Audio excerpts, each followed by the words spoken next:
Hello everyone, I am Felicia Golden Grimes and I am back for another day to get you back on track to save $1,000 in 10 days. This is day number 3. And so I want to talk about saving money at the grocery store.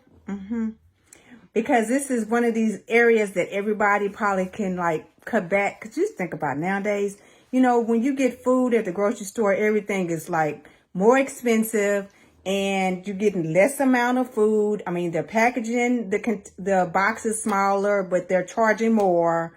So what I have learned is that if we use Instacart, guess what? We pretty much keep within our budget and we can't be spending extra time going through all those extra aisles buying extra stuff. And I know when I used to go grocery shopping, if I didn't have a list, it was not a good look. If I didn't have a list, I would overspend. But if I had a list, I would just be like old school, checking it off. And I'd be like, okay, I didn't come for all this extra stuff. And I would stick to what was on my list.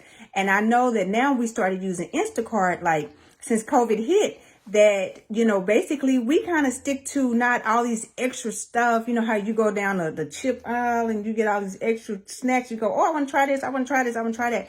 So you think about if you stick to your budget for your groceries and you really stick to what's on your list, what's really necessary, what's really needed versus what you want. Or, the worst thing you can do is go to the grocery store when you're hungry because you're going to overspend. So I want you to be thinking about how much money that you spend on groceries. How many snacks do you really buy that's really not that necessary?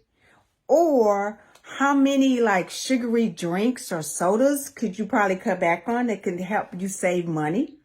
I know some people go I got to have my, certain name brand drink, this and that. So you want to kind of think about, what can you take advantage of, when you're at the grocery store, utilizing your coupons, paying attention to sales seriously. You might have to go to more than one store to make it work, but start paying attention to all the small things. Start paying attention to when you used to buy a certain box of something and it was 16 ounces and now it's 10.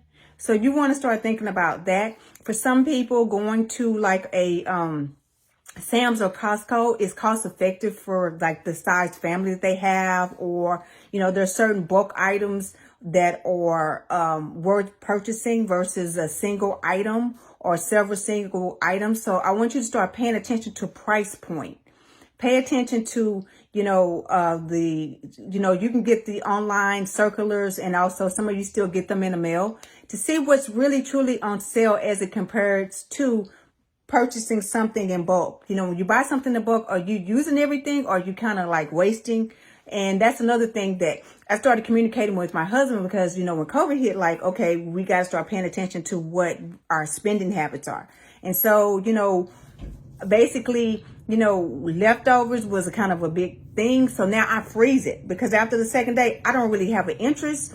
So I freeze it and then it's a lunch or it's a dinner for another day and time. So think about how you can take your leftovers and you can start reusing them again.